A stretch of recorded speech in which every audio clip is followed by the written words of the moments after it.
Buenas tardes. Les pido por favor que vayan ocupando sus asientos porque empezará ya esta tercera y última mesa de la jornada de hoy, también muy interesante como las anteriores que hemos podido compartir.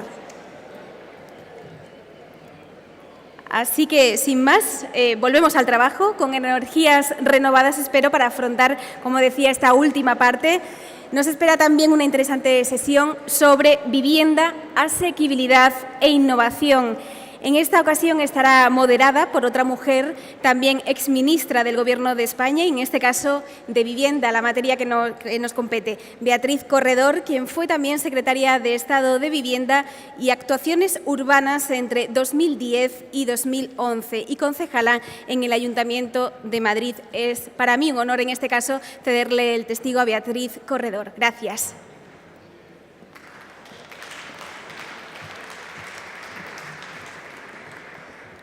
Buenas tardes a todos y a todas. Muchas gracias por atender esta tercera sesión de este Congreso Construyendo el Derecho a la Vivienda. Os agradezco especialmente que os hayáis quedado en este fantástico lugar después de la comida.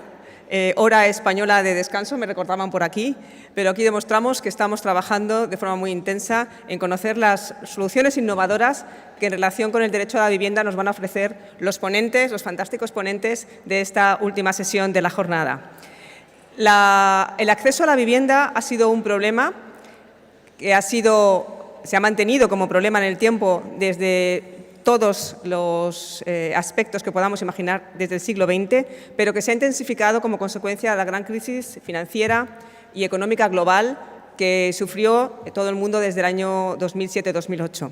El problema de la accesibilidad a la vivienda no es solamente el hecho de no tener un techo bajo la cabeza. El problema del acceso a la vivienda, según lo configura la Organización de Naciones Unidas y todas las cartas de derechos internacionales sobre los derechos humanos, configuran la vivienda como un derecho humano que garantiza la dignidad de la vida, puesto que sin el acceso a la vivienda no se pueden ejercer otros derechos innatos a la personalidad, como el derecho a la inviolabilidad del domicilio, ni poder acceder a los servicios públicos. La vivienda como derecho humano no requiere solo tener un techo bajo el que vivir, requiere que este techo sea digno y adecuado. Una vivienda digna y adecuada es aquella que ofrece seguridad a sus poseedores y a sus tenedores, bien sea en propiedad o en alquiler. Una vivienda digna y adecuada es la que proporciona acceso a los servicios públicos, a los servicios sociales, a la educación, a la sanidad, a un buen transporte. Una vivienda adecuada es aquella que tiene unas buenas condiciones de habitabilidad, es aquella que tiene buenas condiciones de accesibilidad, es una vivienda que está localizada en un vecindario digno y es una vivienda que goza de la adecuación cultural al ambiente en el que se desarrolla. Y, por supuesto, es una vivienda asequible, que es lo que vamos a tratar en esta mesa. Una vivienda asequible significa que la familia o la persona que tiene el derecho a acceder a la vivienda no tenga que dedicar una parte tan importante de sus ingresos familiares que haga inviable el disfrute de esa vivienda o que le impida disfrutar de una vida digna. Asequible es la vivienda, según todas las instancias internacionales, cuando no hay que dedicar más del 30% de la renta familiar disponible al pago de la hipoteca o al pago del alquiler.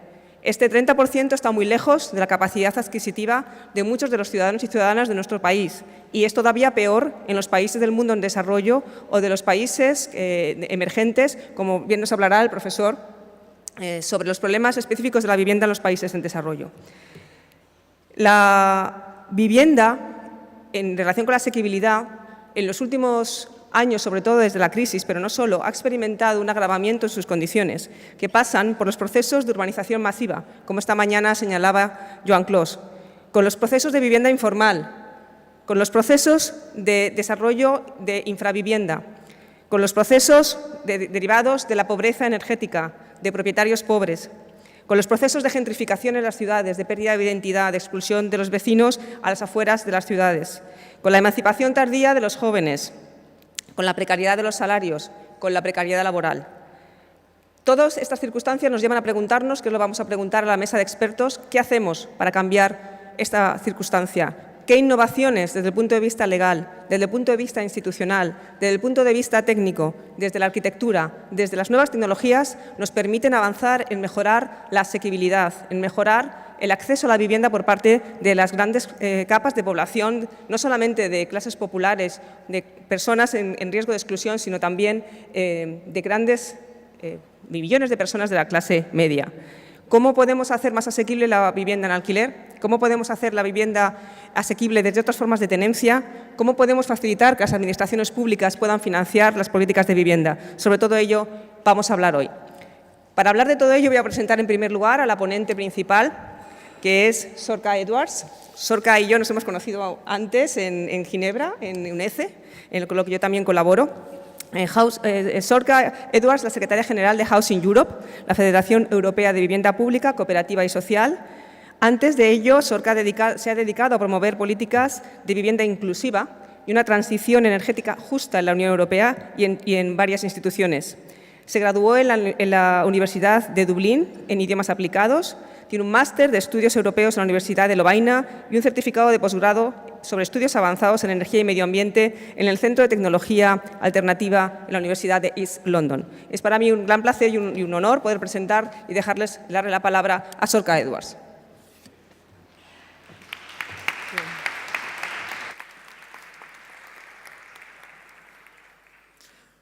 Thank you very much, Beatriz, for this introduction. And, of course, thank you to the Junta of Extremadura, the city here of Cáceres, and, of course, the Fundación Ciudadanía for this really inspiring event and for giving us the opportunity to be here to talk a little bit about the work of Housing Europe.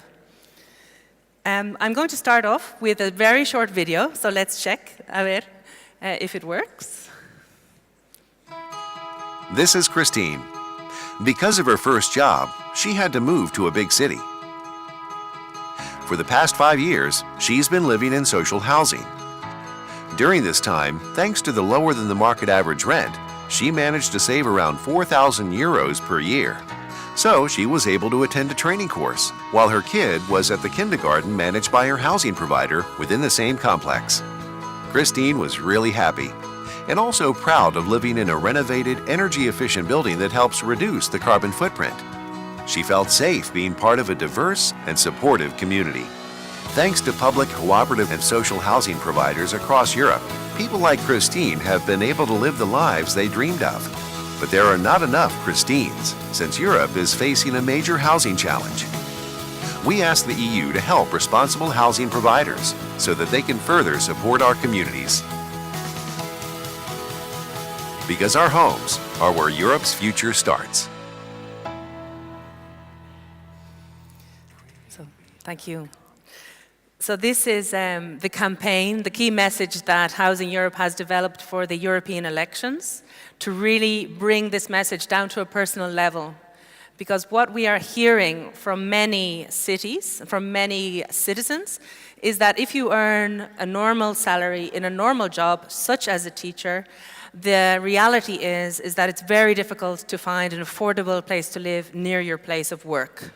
In fact, even Eurostat, so the Center of European Statistics, estimate that 80% of Europeans living in capital cities cannot afford to find affordable living, quality living near their place of work. And obviously, this is really not ideal, and it's time for a change of direction.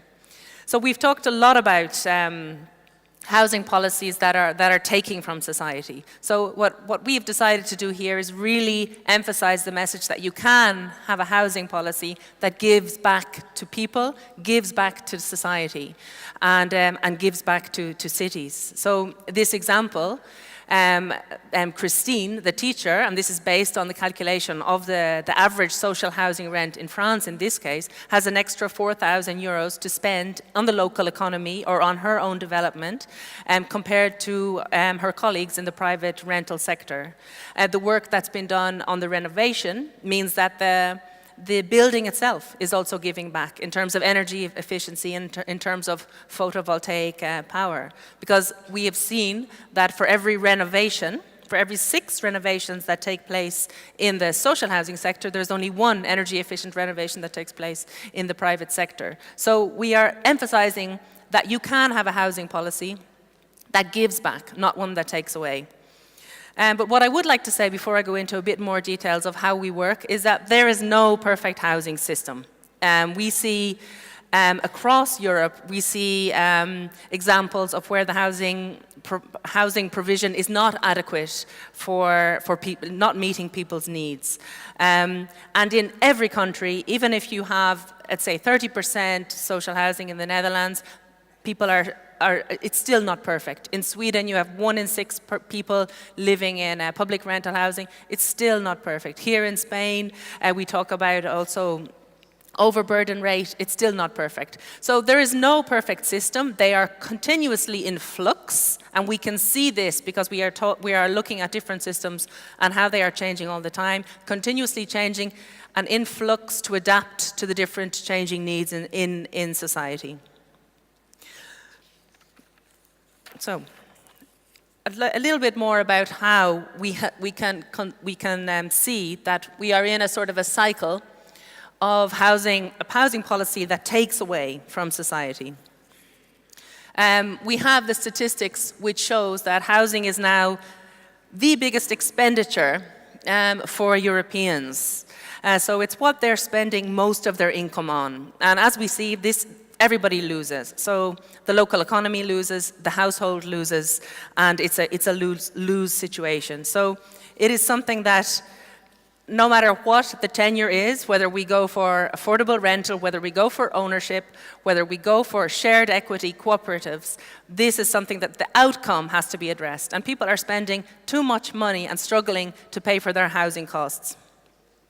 And in fact, we can even see even more statistics, and this is coming from European level, from Eurostat. 4 out of 10 Europeans spend over 40% of their income on their housing costs. So that can include either the mortgage, the rent, but including also energy costs. So it is really this overburden rate that is making Europe and making our households struggle and making our cities uncompetitive, and has to be addressed, as we said, by public policy. But what is also clear is that the territorial divide, so where a lot of the focus is on big cities and the lack of affordable housing in big cities, but we also have an issue around shrinking cities and what is happening to people in those shrinking cities. If we take France again as an example, 50% of the urban areas are actually shrinking, and this requires also a holistic policy to address that, because very often those people who are left behind in shrinking cities are those with more social needs and more vulnerable groups, often elderly groups. So I think the focus very much on cities these days has to be also given this more holistic perspective to look at the territorial aspect. Here we can see the gap, and this is really this is really the point. We can see that house prices are growing faster than incomes, and this is what is really causing the problem that we have. If incomes were keeping track of the increase in house prices, particularly in areas of high demand, this wouldn't be such an issue. But this is really where we have the problem, where it's feeding in to growing inequalities and the type of pressures that we also heard about yesterday, where houses are getting smaller and getting further away from the center. We heard from our keynote yesterday. And what has happened in the last few years is that there is the migration crisis has also put the spotlight on the lack of housing. So it's not that the migration flows have suddenly caused the housing shortage, but actually we are looking at underinvestment in housing for going back 10, 20 years in most European countries. And then what the migration flow did was put a spotlight on the fact that we don't have enough housing in areas where people can really be properly integrated at affordable prices. So this is also one of the reasons that's contributing to the new energy being put into having a new paradigm in the housing. What we are also seeing is that we're compiling very many statistics. So at European level, also at the level of UNECE, at the level of the OECD, we have a lot of evidence now that the housing systems in place are really not meeting the needs. But what we are also seeing is still this poor political response in most cases. we are seeing an ongoing decrease in the amount of public investment going into the construction of housing. What we're seeing is actually a bigger increase going to pay to subsidize private rents. And this is something that obviously we're not against. Very often helping people to pay their rents, whether that is in the private or public sector, is an important part of the policy mix. However, what we are seeing now is that governments are paying more subsidizing rents than they are on actually building new housing. And this is really something that's going to cost more and more going into the future. Even if we look at Finland as an example, they are spending €2 billion annually on a rent subsidy for a population of 5 million. So even a country which is doing very well in the housing scene, they're the only country that has managed to bring down homelessness rates in Europe. However, they do still have this issue of this over-expenditure of taxpayers' money going into the private sector to help people pay their rents. And this is an ongoing trend we see throughout Europe. Britain is another example of this, whereas following the right to buy policy that was running since the 80s, the amount of stock that is in the non-for-profit or public sector has been reduced by over 50%. However, the bill for the public purse has gone up because, indeed, the sale of housing to those individuals who were living in social housing didn't solve the housing prices, didn't solve the housing need. So what the government is basically having to do is to pay people's rent to the private sector to make up for the shortage of actual stock. So then I want to focus a little bit on so the examples of a housing policy or housing providers that actually do give back to society. So not the current cycle that we are in, which is taking in many different ways. So it's taking people's dignity by removing their shelter. We see 70% increase in homelessness. It's taking people's time, spending more time in public transport. It's taking money from the economy, as we said, because that's money that could be going into the local economy, but that's only going into rents. So it's taking, and globally, this is an issue. It's a policy that's really taking from society, not really giving anything back, and taking advantage of the scarcity, of course, by increasing profits, taking advantage of scarcity. But what we want to do is emphasize that there are many different ways to have housing policies and housing organizations that actually give back to individuals, give back to cities, and give back to societies. This is the organization that brings together most of the non-speculative housing providers in Europe. So this is Housing Europe. It's been in existence for 30 years. So you can imagine 30 years ago, there was a very different picture of housing in Europe when access to ownership was a possibility for much bigger parts of the population, where in most parts of Europe, this is very out of touch for growing numbers. And the private rental sector was also much more accessible. Now we're in a situation where we have a double crunch situation where people are excluded both from ownership and from the private rental sector. So more stress is being put on social housing providers. And they come in very many different shapes and form around Europe. So already you can see, I mean, it's a little bit small, but you can see from the picture where we look at the paler countries, we have a lower proportion of public, social, or cooperative housing. So for different reasons, for historical reasons, for cultural reasons. And where you have the darker color, you have larger portions of public, social, or cooperative, mainly rental housing. So for example, the over 20% you can see in the darker blue color, and below 3% you can see in the yellow color, and in between there you see in the blue and green. So it's very varied, and again, there is no perfect system. Nobody is saying which system is right or wrong, but what we focus on is the results, and the results for individuals. We have been working there for 30 years, and on the Spanish side, we have, since the very start, worked with Asociación de Vivienda Social, and Concovi, so the public and cooperative housing providers in Spain. And now we are supporting them and following the process where they are working to diversify the housing offer in Spain and to create a limited profit housing provider to provide affordable rental accommodation. So this will be something new on the Spanish scene, which will be indeed more in line with a lot of the European systems. So to take a couple of examples of the different systems that are in place, in Sweden, for instance, 1 in 6 Swedes are living in some municipal housing companies, so they don't use the term social housing. And the rents are regulated through an agreement between the tenants union, the private rental sector and the public rental sector every year. In Britain, the social housing tenure are mainly housing associations, which are private, non-profit, regulated housing providers. In France, you have a mix, so you have public housing associations and limited profit private housing providers. So really a huge diversity of the different ways people and governments have solved the housing issue over the decades. And indeed, what we are actually seeing, because at the moment we are looking back to prepare an exhibition of the history of social housing in Europe.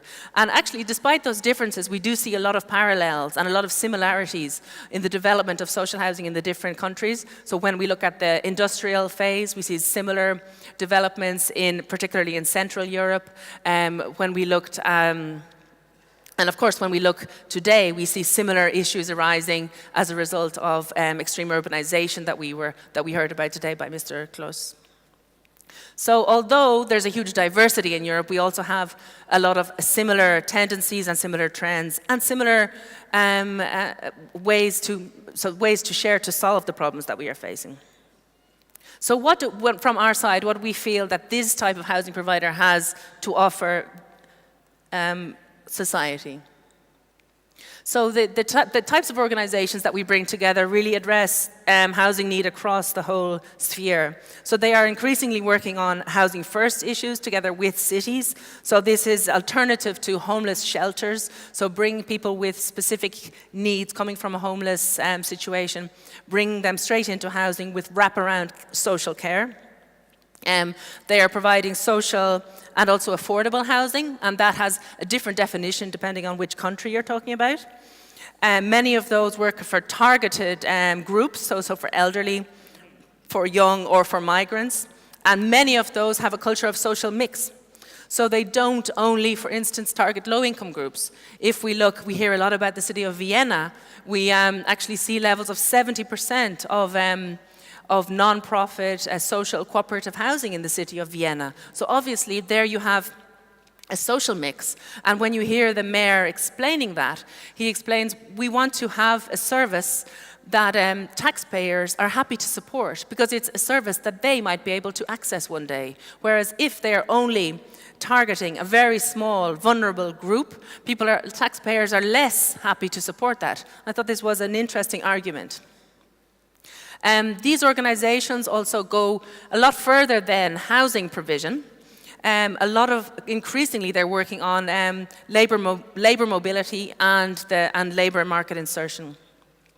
In the latest study, we estimated that they invest approximately 50 billion euros every year in the sector, and across Europe, they're delivering an average 250,000 units and renovating 350,000. So again, organizations that are working and dedicated to delivering not only new construction but renovation of existing. Of course, we heard yesterday that the levels we have to reach the Sustainable Development Goals are much higher than this. So indeed, it's a start, but we need to boost that even more.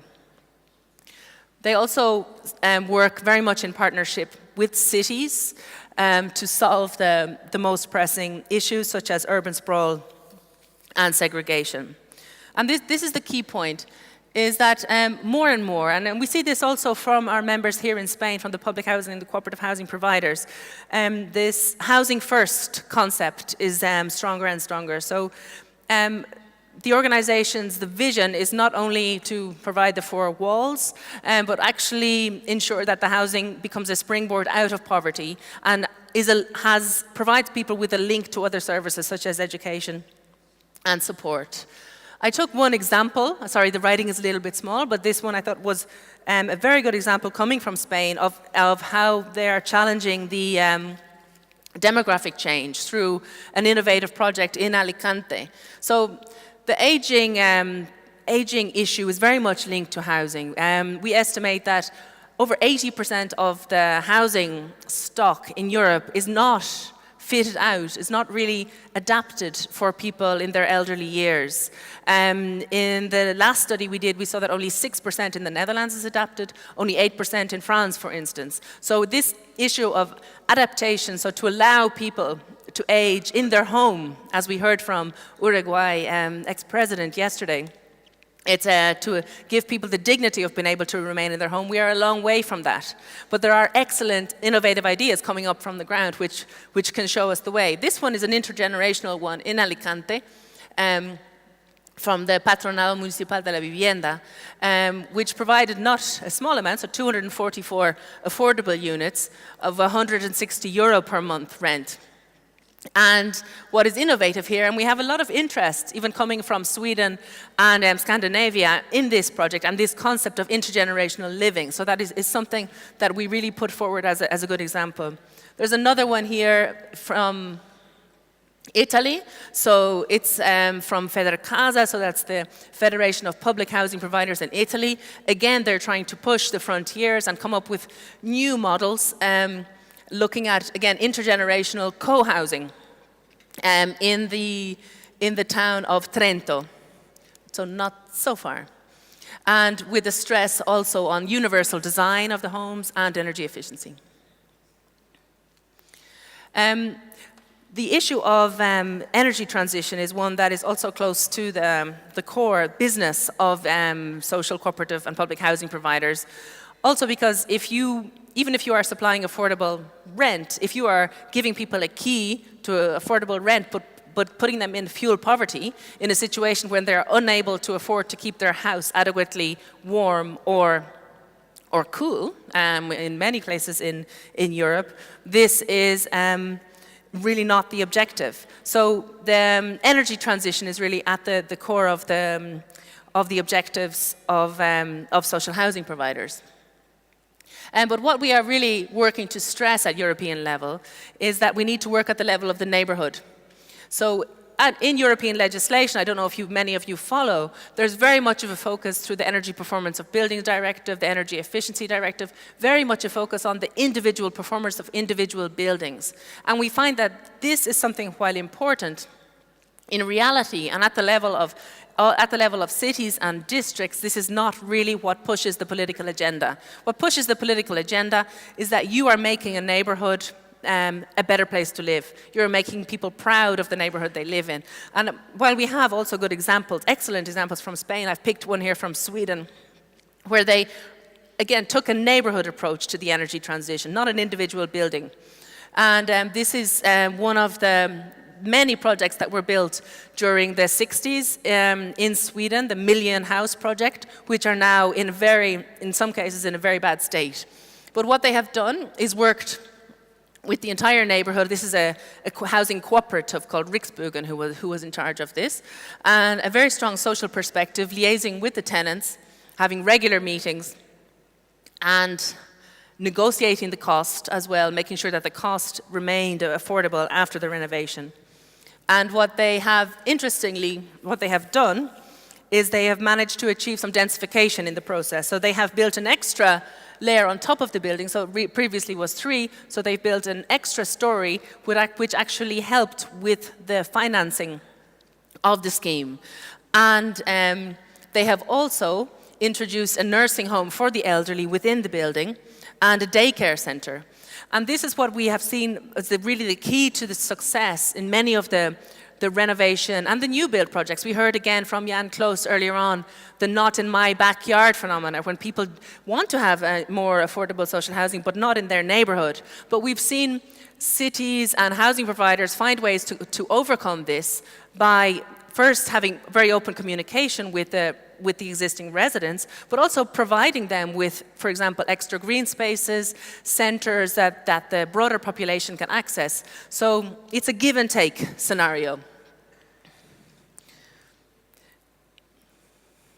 So I think I didn't want to go in, I can give you many more examples of this way that housing can give back, so both in terms of very concrete ways of materials and energy, but I wanted to just see how we can, what we need from the public level to actually allow housing providers to expand these activities and multiply. What's really needed is this stability, and again, this has been mentioned a couple of times, stability in terms of financing.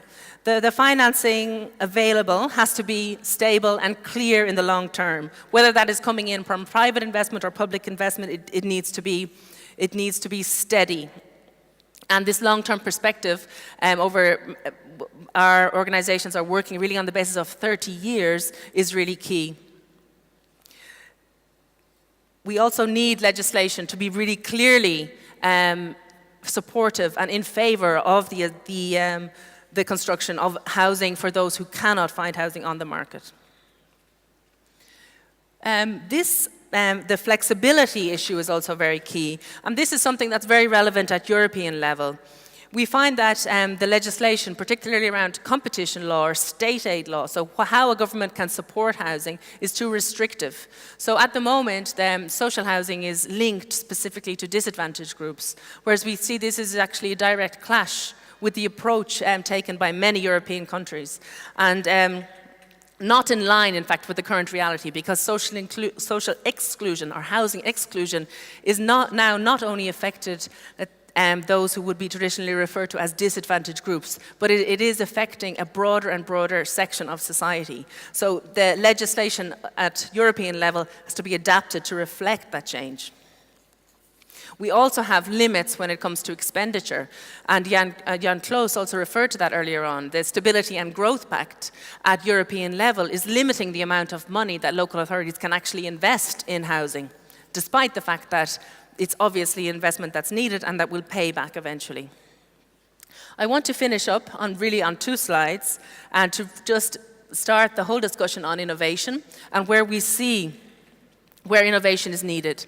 And here, I think the stress is really on helping people, and these are a growing number of organizations and individuals who are working to find their own solution to their housing problem and to their lack of housing. There are an increasing number of community-led housing, collaborative housing, community land trusts, eco-villages led by the individuals, intentional communities. So we see these coming up. And of course, they're small scale. Sometimes it's 6 houses, it's 10 houses. But this, I think, is the key to getting us out of the current crisis we are in. And we must also remember that many of the established large housing cooperatives, so the ones that we saw in Sweden, for instance, they also started off with individuals coming together.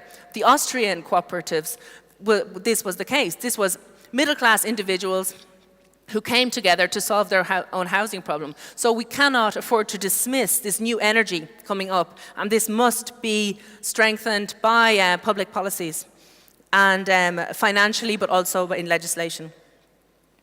The other big area of innovation that we are seeing is basically because the construction rates have been so slow, and also because we lost a lot of the capacity in the construction sector after the 2008 crisis.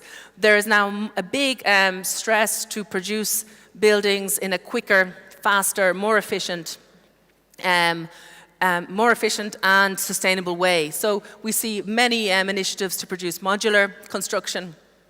There's some examples there from Germany in particular. And very quickly on the technical disruptions. So obviously the digital changes are having an impact on the housing sector in every possible way you can think of. So we're seeing new digital platforms that are helping co-housing, groups to organize themselves, but we're also seeing at the construction phase BIM, building information modeling, which is increasing the efficiency and the speed of construction. So this is an area where we have a strong focus also to make sure that the perspective of citizens is also taken into consideration there, and we don't have digital advances that are merely driven by the private sector. Yes.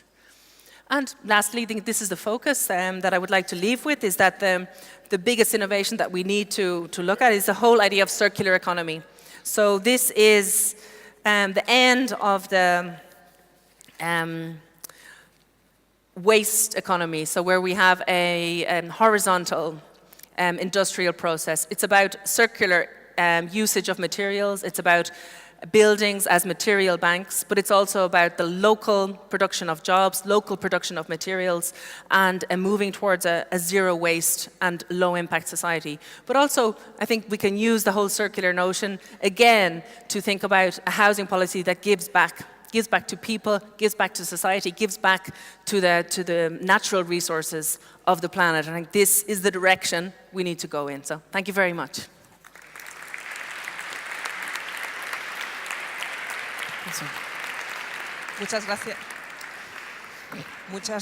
Muchas gracias, Sorka, por esta exposición tan brillante. Sorka ha ido tratando muchos de los temas que ahora vamos a desarrollar con el resto de los ponentes de la mesa. Antes de eso, me gustaría preguntarle, aprovechando que la tenemos aquí y que conoce bien las mejores prácticas que en materia de vivienda social se están desarrollando por toda Europa, y quería preguntarle su punto de vista sobre cuáles son las mejores prácticas en relación con los problemas más graves que en materia de vivienda hay ahora en Europa. Tenemos una generación de jóvenes entre 18 y 35 años que todavía no han podido emanciparse porque no tienen un trabajo estable o no pueden acceder a la vivienda porque no es asequible.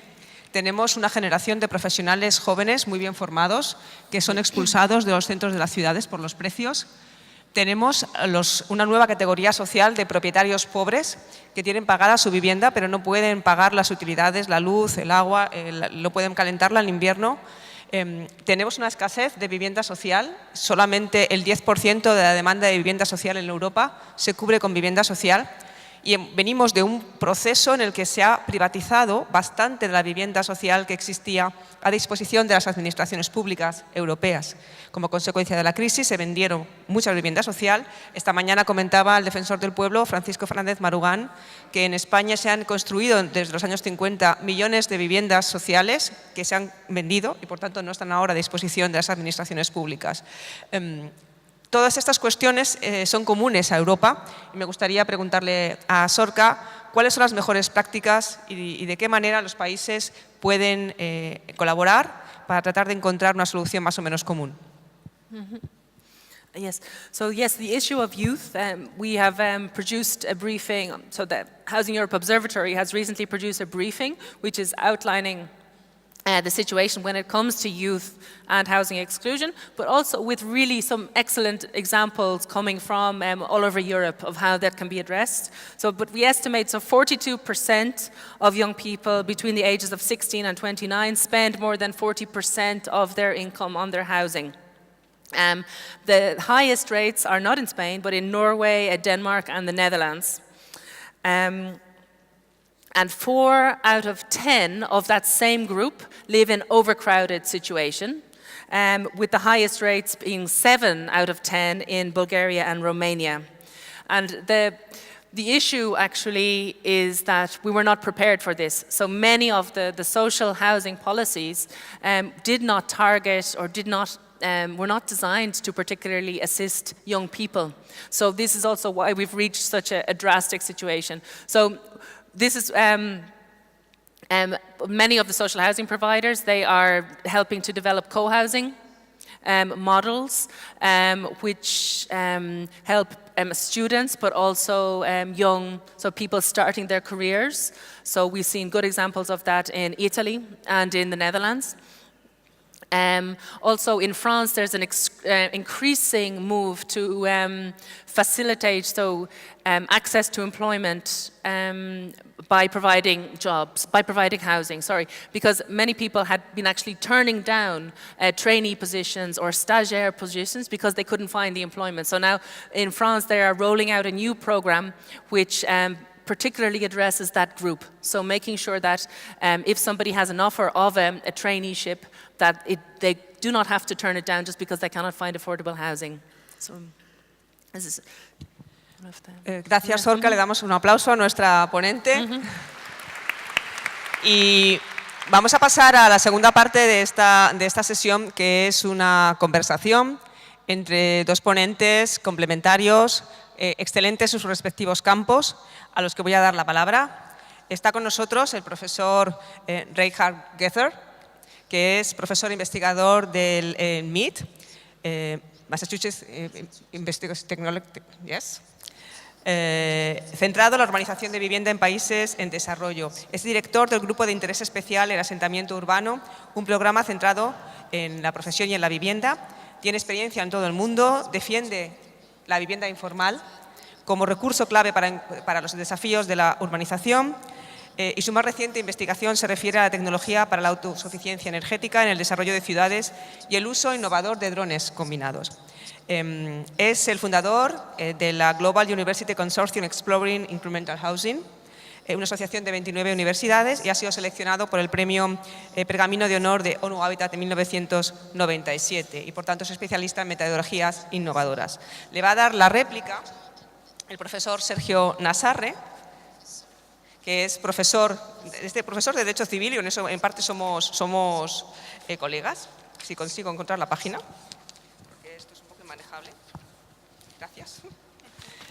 Pero está aquí, Dios mío, perdonadme. Sergio, te has perdido. Aquí está, catedrático de Derecho Civil de la Universidad Rovira i Virgili de Tarragona. Y además está aquí porque dirige la cátedra de la UNESCO de Vivienda desde su creación en julio de 2013. Es además director de varios grupos de investigación, entre los que destaca el proyecto TENLO sobre alquileres en Europa. Tiene también un estudio sobre desahucios y sobre sinhogarismo para la Comisión Europea, y otro estudio sobre la adquisición transnacional de inmuebles. Es doctor europeo en Derecho y máster en Economía Inmobiliaria por la Universidad de Cambridge. Por tanto, son dos excelencias en sus respectivos campos.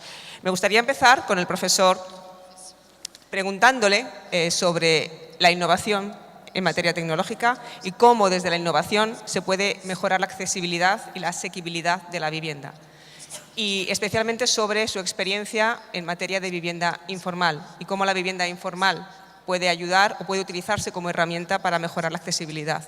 Porque después el profesor Nassarre espero que nos cuente cómo, desde el punto de vista jurídico, podemos construir estas nuevas figuras, estas nuevas instituciones que permitan mejorar esa accesibilidad utilizando los instrumentos del derecho junto a los instrumentos de la arquitectura, de la tecnología. Profesor.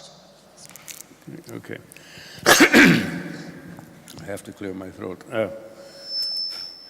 I was asked to come and speak about innovations in housing, and based on my background, knowing nothing about Spain, mostly my experiences in emerging economies, and particularly the phenomena that we see there.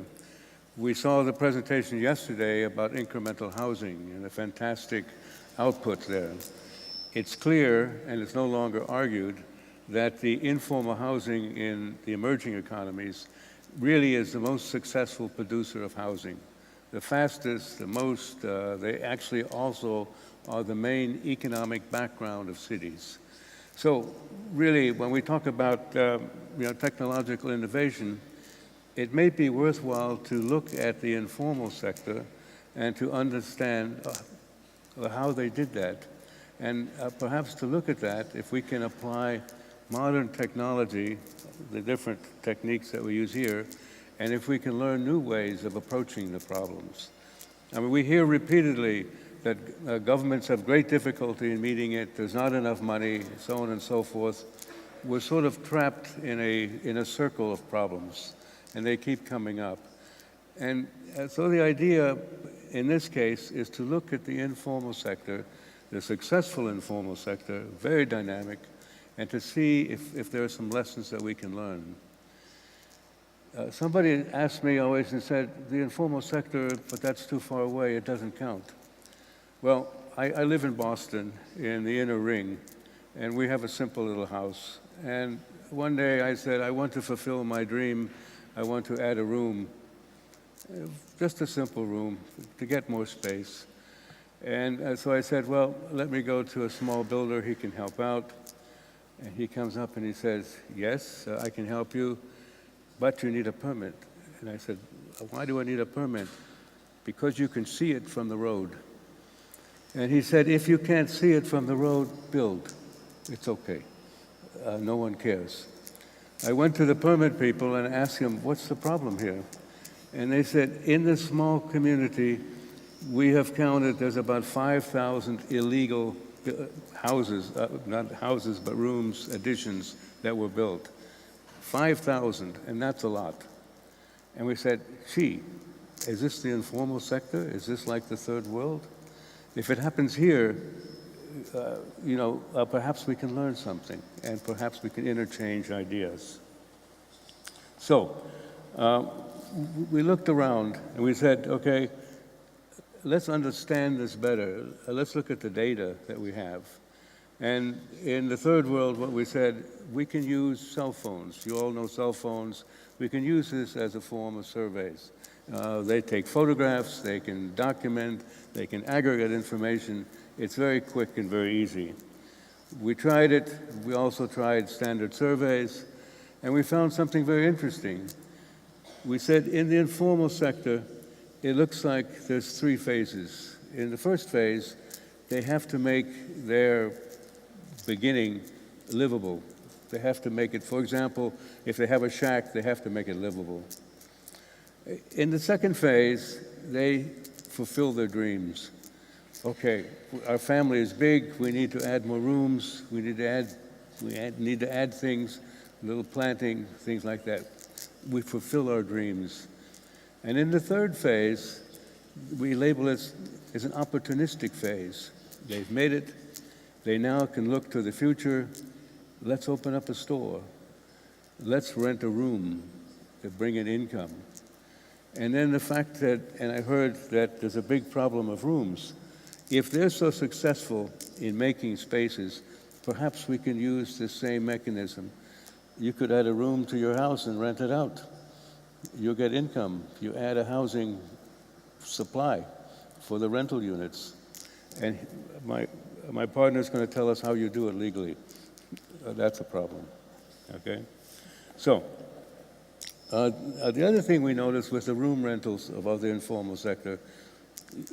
You've seen photographs of the informal sector, thousands of them. If each person rents a room, is in the optimistic phase, that'll be a huge production. Can you imagine that happening here? You know, that's a huge input of housing. Okay? What they did also, what I've seen, what has been adopted in Jordan with the migrants, okay, where do we house the migrants? You mentioned the migrants are a big problem. They said, look, we'll give you money if you build a room and rent it to a migrant. And when they move out, it's yours. Okay, so they're mobilizing the person, the family, to add housing. Okay, and they're making this offer to a large number of people. So it's conceivable to add housing this way, and they're doing it now. Okay. In Egypt, you see the similar thing. We looked at the informal sector. I don't know if you've been to Cairo, but it's all over. And we looked at, okay, who's living here? And we asked we looked at the typology of who's living there. And it turns out they're mostly low income. They have funds. I won't go into that, but they have funds. And the problem of housing is not the low income people in Egypt, in Cairo, for example. It tends to be the middle income, the college educated student. They have no rental place. They have no place. They can't afford moving somewhere. And so what wise parents do, you add a floor to your house.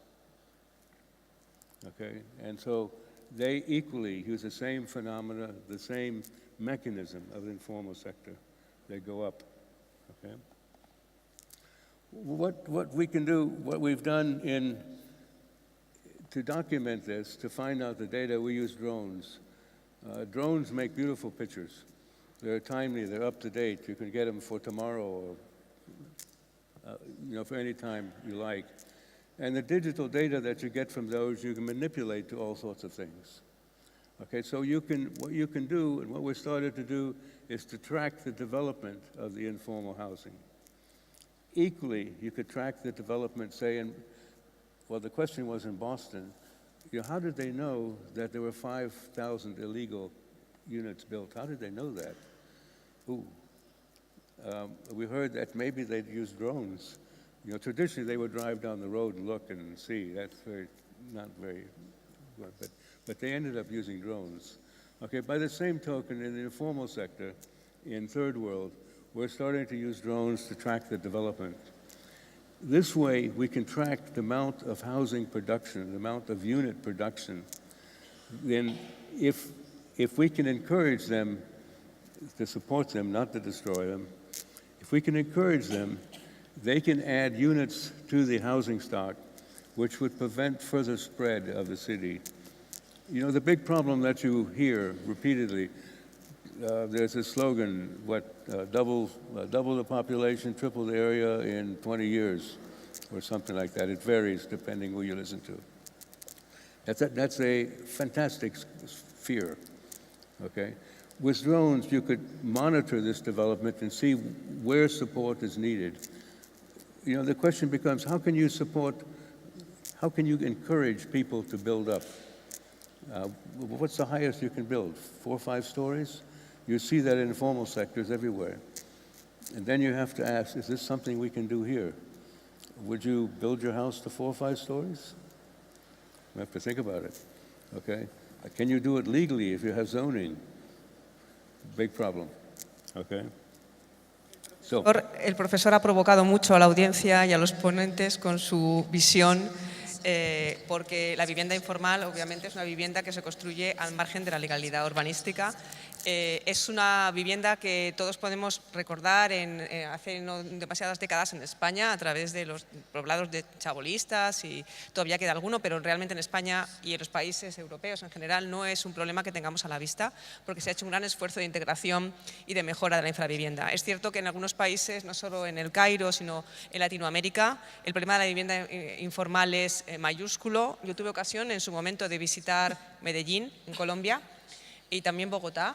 En Bogotá, las autoridades del ayuntamiento comentaban que hay cada día 4.000 nuevos habitantes que van a vivir a Bogotá, y en Medellín el 70% de la ciudad era vivienda informal. En Medellín hicieron una experiencia de integración social, de mejora de los barrios a través de equipamientos públicos abiertos a los ciudadanos, de colaboración y de inserción social y laboral a través de la mejora de esas viviendas informales.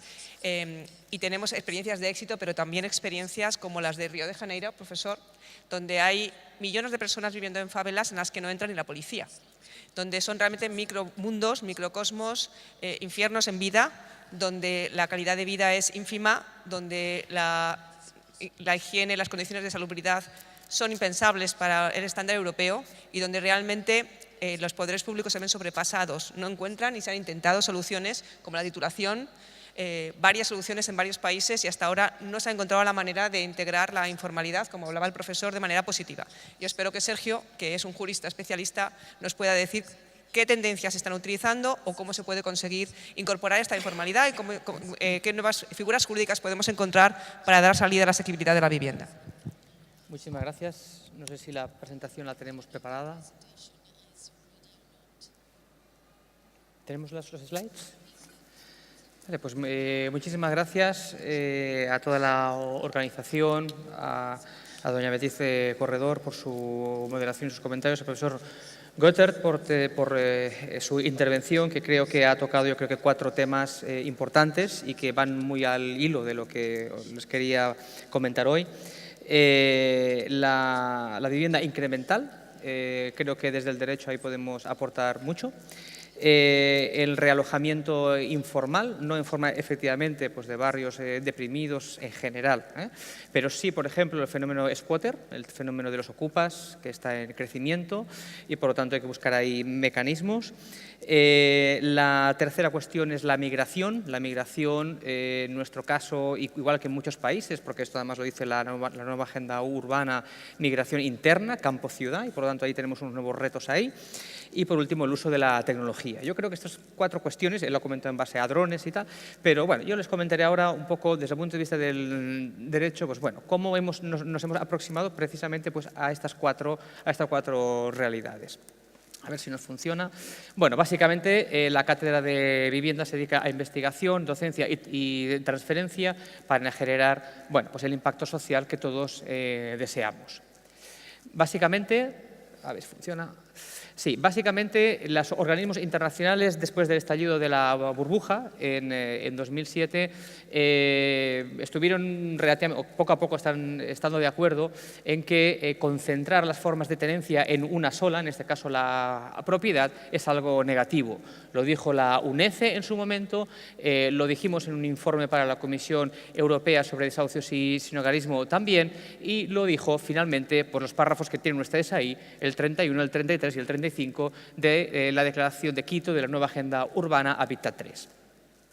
Por lo tanto, lo que parece que todo el mundo empieza a estar de acuerdo es que es importante buscar una diversificación en las formas de la tenencia de la vivienda y evitar esa concentración. Buscar, en definitiva, un continuum de las formas de la tenencia. Es decir, hay un principio en inglés que se dice one size does not fit all. Por lo tanto, quiere decir que podemos desarrollar desde el derecho nuevas formas de tenencia de la vivienda que se amolden a cada tipo de familia, a cada necesidad, a cada expectativa, a cada etapa de la vida, a cada posibilidad económica. Bueno, pues naturalmente esto bueno, pues no es lo que se pensaba en España cuando se empezó, entre comillas, la política de vivienda de nuestros tiempos, en 1960, desde una promoción de la vivienda en propiedad a través de los gatekeepers, de la tributación, de todo el entorno de desarrollo de la financiación tendente a la promoción de la vivienda en propiedad, tanto privada como pública, que nos dio como resultas pues bueno, el boom que algunos de nosotros recordamos, 1995-2007, que naturalmente le siguió bueno, pues un crash a remolque, digamos, del crash de Estados Unidos y que, bueno, desde mi punto de vista ha tenido reacciones, digamos, un poco profundas, tanto en lo que se refiere a la vivienda en propiedad. La propiedad sigue siendo en la mayor parte de nuestro territorio como la propiedad que había en 2007 y por lo tanto lo que ha habido es, eso sí, y recientemente una aproximación a la protección de los consumidores, especialmente los consumidores hipotecarios.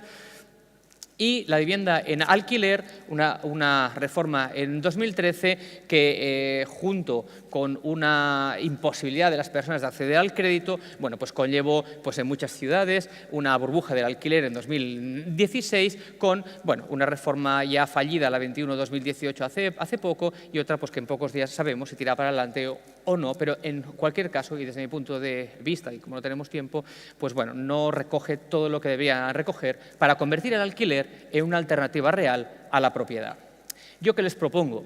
Lo que les propongo muy en la línea de los 4 puntos que ha tocado el profesor Gottert es, bueno, superar a estos dos personajes. A los juristas en la sala, al primero les tiene que sonar.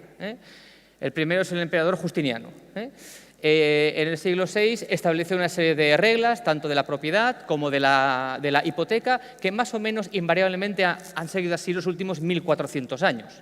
Cuando ha dicho pues, que la hipoteca es el responsable de la crisis, bueno, pues no, porque Justiniano ya la hizo tal más o menos como la conocemos ahora, pues hace 1400 años, y quien acabó de adobar el sistema, bueno, pues fue Napoleón, con un sistema de propiedad absoluto. Es decir, o se es propietario del todo o no se es propietario, muy ligado, lo han comentado esta mañana, a la idea de libertad de la Revolución Francesa. Bueno, pues lo que les propongo es, vamos a ver si superamos esto a través de 4 ejes, el eje de las tenencias intermedias, el eje de los alquileres como alternativa real a la propiedad, el eje de la vivienda colaborativa y el eje de la vivienda y nuevas tecnologías.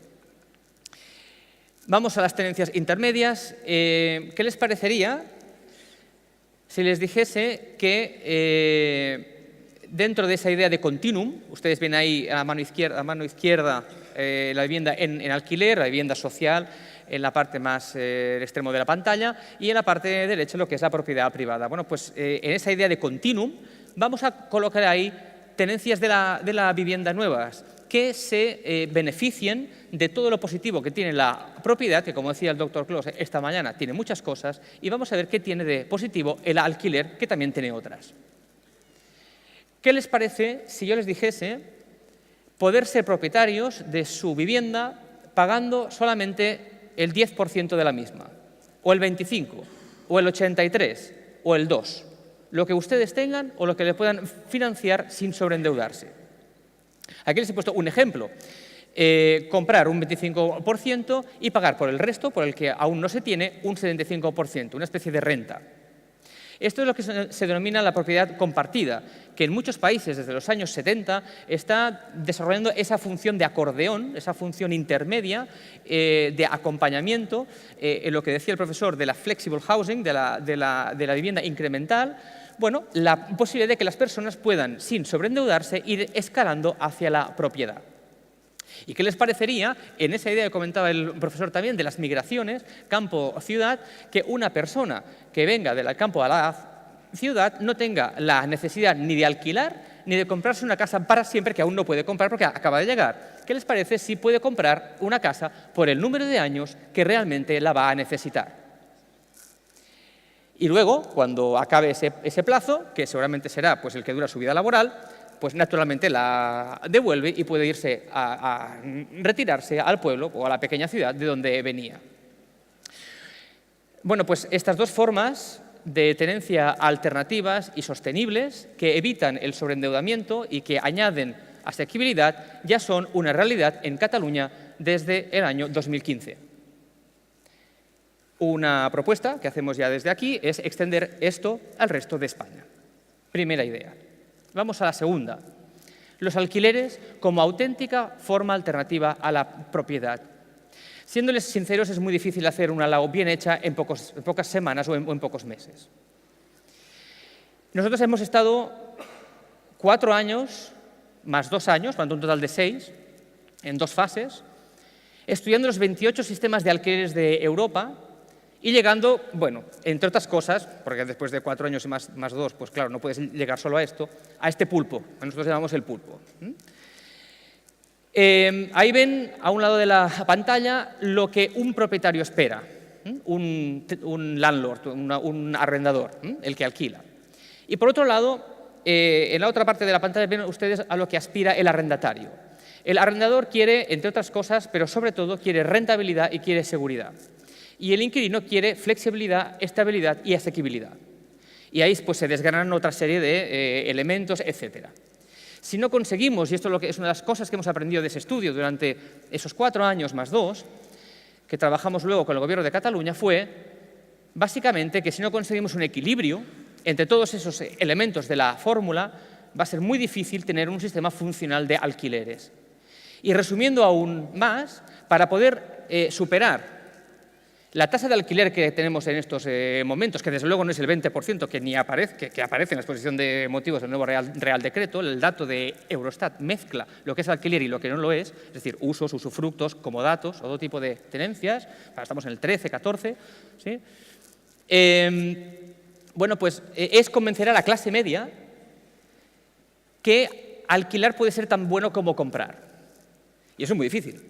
Es decir, siempre tendremos esa demanda friccional de ese 13% pues de las personas de alta movilidad, gente joven, etc.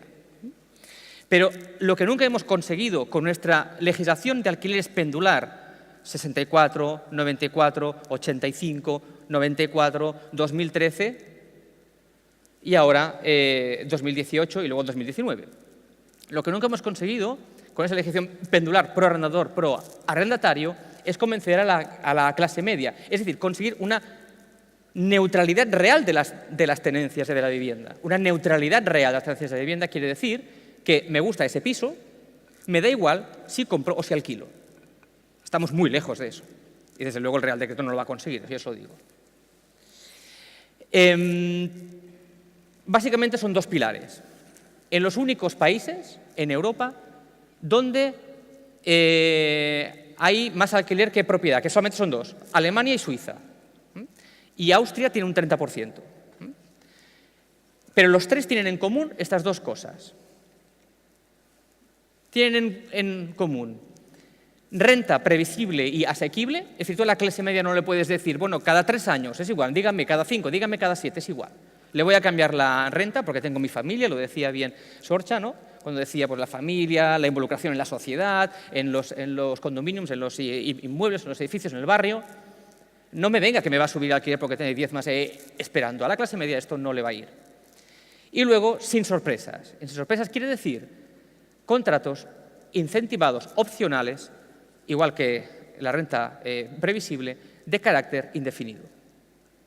Si no conseguimos una fórmula equilibrada para ambas partes en este sentido, es imposible, y desde luego los Reales Decretos nada mencionan de esto. Estos son más detalles que por el tiempo nos los saltamos, pero son más resultados de nuestro trabajo. Vamos a la vivienda colaborativa, tercer elemento. Vivienda colaborativa, Sorcha ya nos ha explicado que existen experiencias muy interesantes.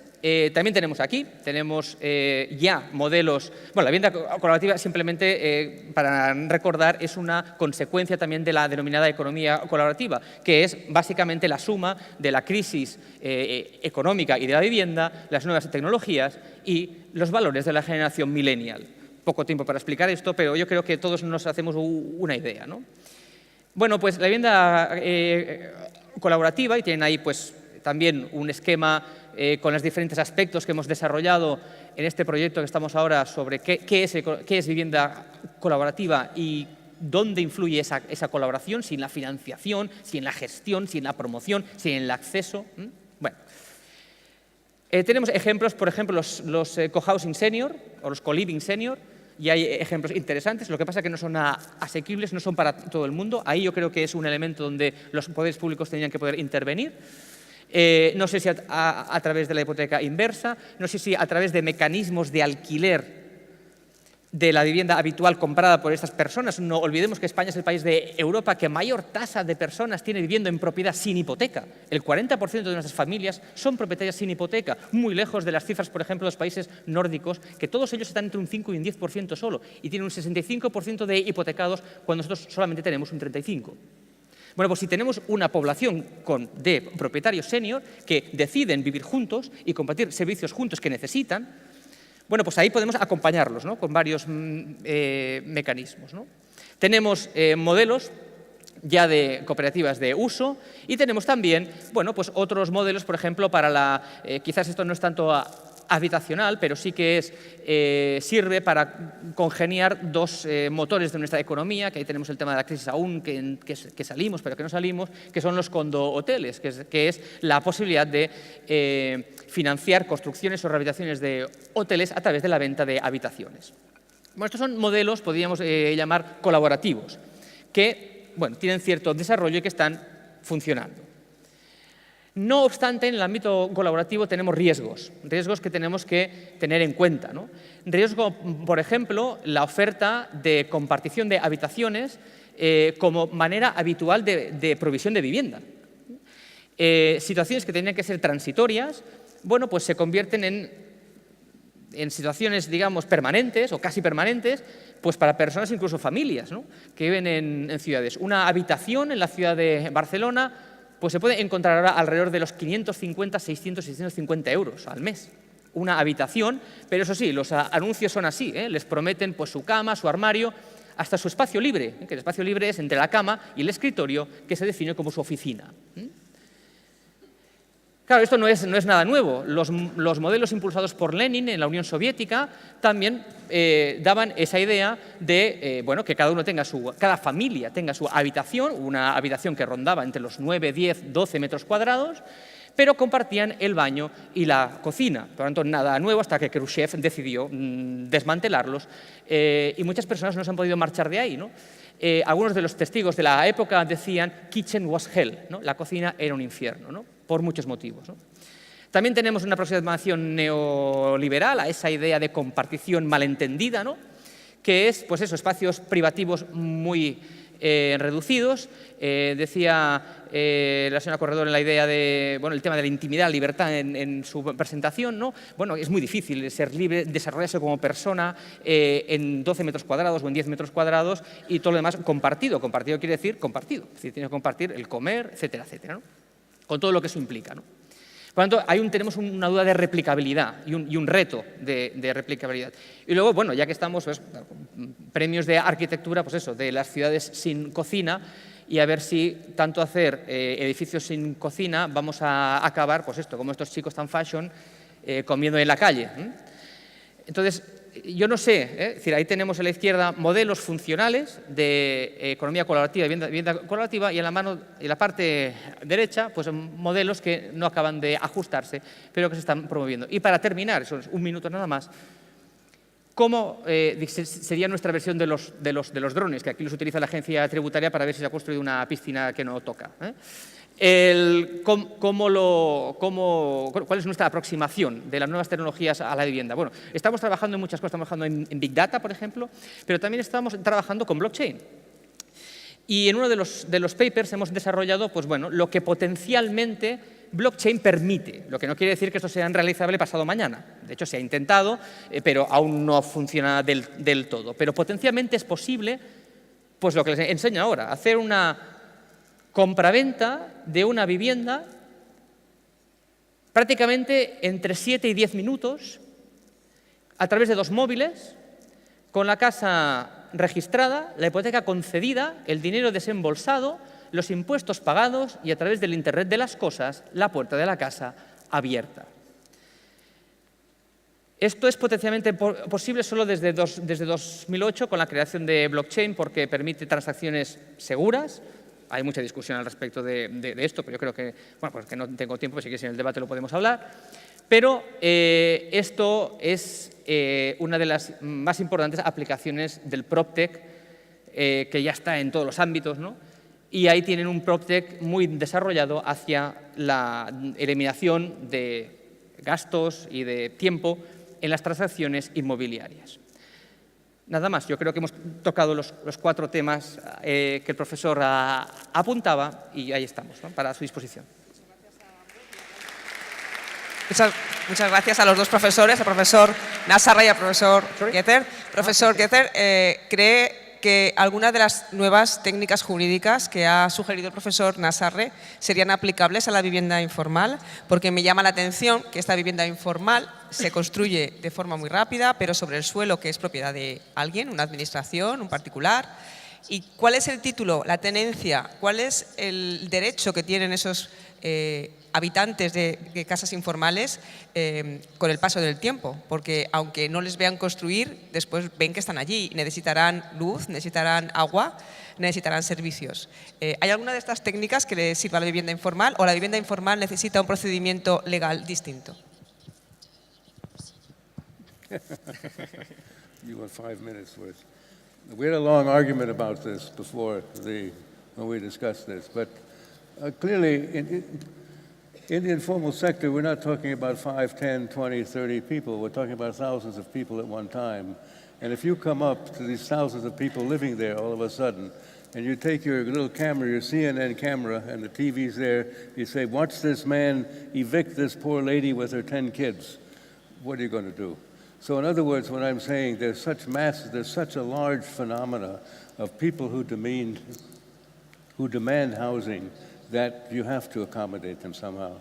And this notion of security of tenure, as you know, is really the answer to that. Okay, there's no way to get around it. And then you need the legal aspects and say, how can you deal with that? You're familiar with the early projects, the early site and service projects at the World Bank in the 70s. One of the first things they did, they got the government to legalize this notion of legalizing illegal developers. Okay? And once they legalized it, then it was possible to upgrade the community and so on and so forth, and to add the water and the sewer and everything like that. Also, to list them in the cadastral so they can tax them, which became very difficult. Okay, but that allowed them it allowed them to specified, Jones lives here, such and such live here, and we can get taxes to help pay for the water and sewer. And then to you would say, very good business-like planning, you can recover costs like that. There's a case study in Egypt, is Malaya, where you have different land release policies that make it possible to recover these costs. Because I agree, it's a problem. You have people taking something illegally and saying it's mine. Thank you very much. You've heard the things in Thailand, the land sharing, the whole phenomenon of land sharing. Let us share your land. Have you heard that one? And that's very successful, it's actually, you would say the Thais are very accommodating. They're not accommodating, but they like to mediate. One of the presentations this morning was mediation is a very important phenomena. And through this device, they figured out a process to deal with this, to avoid this confrontation approach to it. And at the same time provide housing, at the same time to maintain the commercial sector and the business sector and so on and so forth.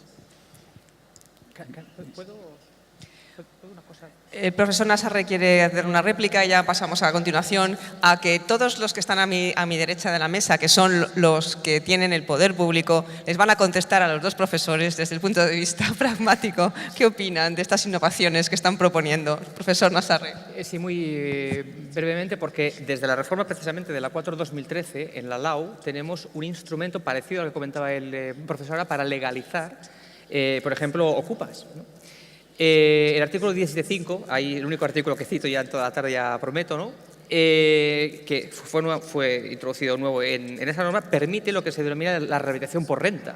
Es decir, la posibilidad de que una persona que no tenga recursos, que por ejemplo puede ser un ocupa, que ha entrado allí, que no tenga recursos porque está forzado a ocupar, se le puede llegar a un pacto con la mediación, precisamente, como comentaba el profesor, de la administración pública, administración local, con el propietario, para que pueda rehabilitar una vivienda que es muy probable que esté en muy mal estado y que no se pueda llamar ni vivienda.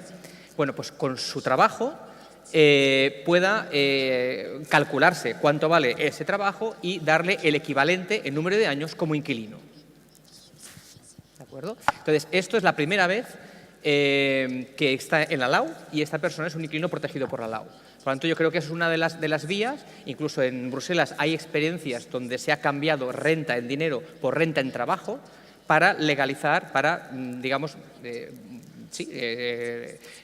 dignificar la situación de personas pues, de ocupación y viviendas en mal estado. Gracias, profesor. Gracias, profesor. Se han tratado aquí varios temas a los que van a dar respuesta a los ponentes que tenemos para la tercera parte de esta sesión, la mesa redonda. Tengo aquí a mi derecha a Anabel Martar, que los conocemos hace 25 años. Compartimos profesión, somos las dos registradoras de la propiedad, por tanto licenciada en Derecho y extremeña, orgullosa extremeña, y como registradora de la propiedad, especialista en la seguridad del mercado inmobiliario, en la seguridad de la tenencia, en la seguridad de los derechos y en cómo protegernos a nosotros, a los ciudadanos y al mercado para que la propiedad inmobiliaria pueda servir primero para garantizar el acceso a la vivienda y segundo para poder garantizar el acceso al crédito, que es una de las formas en las que gracias a este invento hipotecario y a su configuración en España, una gran parte de la clase media española ha podido acceder a la vivienda. Decía el profesor Nassarre que somos un país de propietarios y es cierto, pero eso tiene una ventaja y es que tenemos una generación de personas ahora jubiladas que tienen una pensión y tienen la vivienda pagada y que han sido el soporte de una generación en paro, empobrecida, que ha podido subsistir a la crisis gracias a estas pensiones y porque tenían la vivienda pagada. Si imaginamos al mundo dentro de 25 años y pensamos en la generación de jóvenes que alrededor de sus 30 años no han podido trabajar, no han podido cotizar y no han podido ahorrar y por tanto no han podido pagar su vivienda, cuando estos jóvenes tengan edad de jubilación, ¿qué pensión van a tener si no tenemos unas ayudas a la vivienda que les puedan mantener una dignidad en su vida, ¿no? Como especialista en el sector inmobiliario y en la seguridad de la tenencia, Anabel, ¿qué puede aportar una institución como el Registro de la Propiedad de cara a darle entrada a estas nuevas innovaciones legales que hemos hablado? Y especialmente se refería el profesor Nassarre al blockchain. Yo ya anticipo mi posición y es que el blockchain no es aplicable a las transacciones inmobiliarias desde el punto de vista de la seguridad. Yo creo que Anabel es perfectamente capaz de explicarnos por qué. Anabel, cuando quieras. Sí. Todo lo que hemos estado hablando de urbanismo sostenible, de ciudades que cuenten con infraestructuras, de un derecho a la vivienda que signifique el núcleo donde el individuo se forme como persona, donde pueda desarrollar todos sus derechos y ejercer todos sus derechos y obligaciones, perdón. Todo esto necesita, yo creo, de un punto previo o anterior, cuál es la seguridad jurídica. Tenemos que tener una certeza de quién es el propietario, con el fin de que cuando vayamos a hacer una transacción inmobiliaria sepamos que efectivamente lo que vamos a adquirir lo podemos adquirir, que nos lo transmite una persona que es dueña de ello y que tiene cargas, en el caso español, bueno, y en Europa, hipotecas o no hipotecas, que tiene embargos o no embargos. Y todo ello, a ello se dedica el registro de la propiedad que procede de ese principio de seguridad jurídica del artículo 9 de la Constitución española. El registro de la propiedad lo que hace es, como su nombre indica, el registrar no solamente el acceso a la propiedad, sino a los demás derechos reales sobre bienes inmuebles, y también se pueden inscribir los alquileres. Ello va a dar seguridad y va a dar riqueza, por lo tanto, a las transacciones inmobiliarias, porque precisamente por eso se va a saber que se puede verificar esa transacción. En el supuesto del acceso a la vivienda en España, el crédito hipotecario ha sido una base fundamental, no solamente de acceso a la vivienda, sino también de crecimiento personal. Para tener un crédito hipotecario necesitas una propiedad.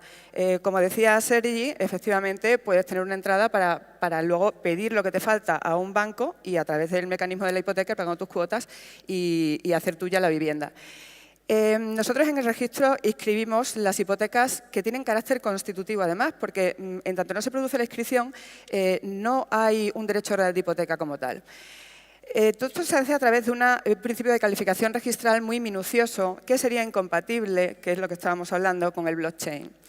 Si bien el tema del blockchain como cadena de bloques, como información disgregada, la misma información a los ojos de miles de observadores, de manera que no se pueda cambiar nada, si los demás no tienen ese cambio, ¿no? O sea, que nadie pueda operar el cambio per se, puede tener valor en todo, por supuesto, en todas las transacciones inmobiliarias, pero desde el punto de vista nuestro, yo lo comparo con una caja de seguridad.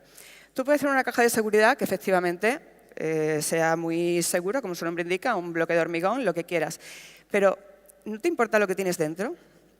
Yo creo que lo que tienes dentro, proteger lo que tienes dentro, tener un derecho bien constituido, bien formado, que esa transacción de ese derecho o esa transmisión se haya verificado con esa seguridad, con esa certeza de que puede realizarse legalmente, de que no te van a privar de tu propiedad porque has adquirido legalmente.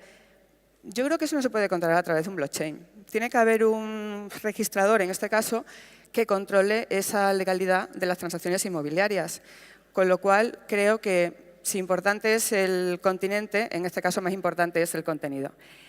En cuanto en qué hemos colaborado nosotros, que por eso me llamaron a mí también para este congreso, en el tema del mantenimiento de la vivienda, pues en Extremadura hemos hecho una cosa innovadora, por lo menos aquí, hasta ahora, que era en materia de ejecuciones hipotecarias, cuando se inicia el procedimiento de ejecución hipotecaria, tenemos conocimiento en el registro de la propiedad a través de un mandamiento judicial en el que nos piden que expidamos una certificación de dominio y cargas que diga quién es el propietario y cuáles son las cargas que pesan sobre el inmueble, con el fin de que el procedimiento se siga contra ellos y que se haga efectiva el derecho a la tutela judicial efectiva que el artículo 24 de la Constitución española consagra.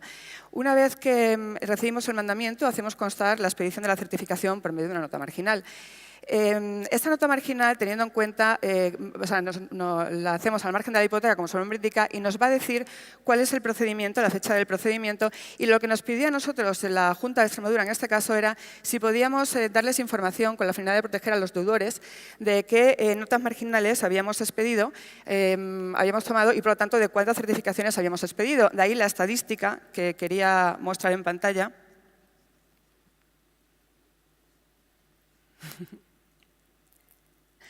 Bien, la veo fatal desde aquí. Me van a permitir que la vea aquí.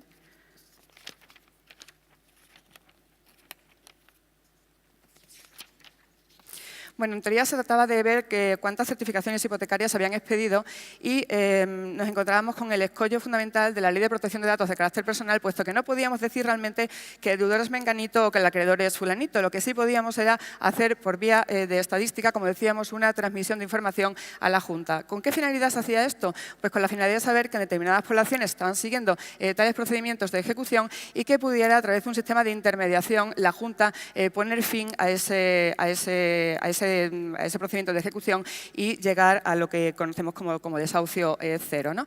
Se han incrementado, mejor dicho, han descendido en Extremadura las certificaciones enviadas, lo cual es buena señal, señal de que han descendido los procedimientos hipotecarios. Y también podemos ver en el siguiente gráfico lo que supone el esfuerzo en la inversión del salario, en la inversión hipotecaria para el acceso a la vivienda, a niveles estadísticos que proporciona el Colegio de Registradores y teniendo en cuenta la comparación entre Extremadura y el resto de España. Sería deseable, como decía Beatriz y como anuncia la ONU, que únicamente se invirtiera como máximo el 30% del salario en lo que es la vivienda, ¿no?